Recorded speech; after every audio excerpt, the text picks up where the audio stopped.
an aje ranar asabar ta 10 ga wata, a wannan watan da muke ciki 10 ga wata za a yi muƙabala a shari'a commission, inda wato ma'aikatar wato hukumar shari'a ta jihar Kano. Kuma an aika wa da shi Malam Abdul Jabbar takarda hannu da hannu, na je na kai masa, ya karba ya sa hannu, yana da masaniya.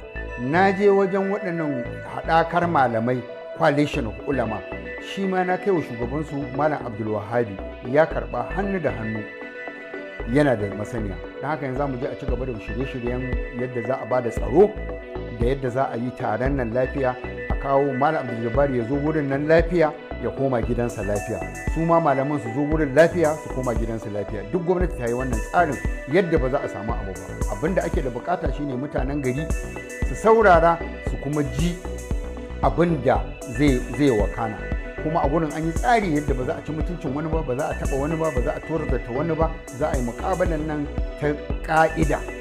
Kuma malaman da waɗanda a farko waɗansu malaman ba su yadda ba, sun ce ba sai an yi muƙabala ba, kawai tun da ya aikata laifi a je a mar hukunci. Muka ce a'a, ai this is tsari, ya kamata a saurari mutum, shi ya ce a ba shi dama ya tattauna da malamai. Muka nemi malaman nan da ba su yadda ba, daga baya suka ce su ma sun yadda. Waɗansu dama suna da ra'ayi a cikin malaman ma, waɗansu dama ba sa son a yi, waɗansu kuma suna son a yi.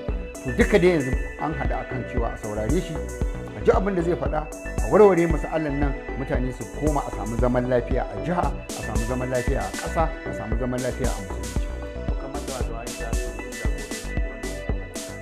Shi Malam Abdul Jabbar zai zo da mutanensa, su ma malaman za su turo mutanensa, sun kuma ba da wakilan da za su yi magana a gurin. Waɗanda aka yarda za su yi magana su kaɗai ne za su iya yin magana. Ragowar 'yan kallo da wanda a turanci kuke masu observers, wato masu saurare, an aika, amma babu wani daga waje. Duk daga cikin garin jihar Kano aka kirawo mutane, za a saura, kuma jami'an tsaro za su ba da kyakkyawan tsaro. Za a yi taron nan a ƙare da safe, za a fara zuwa yamma an tashi.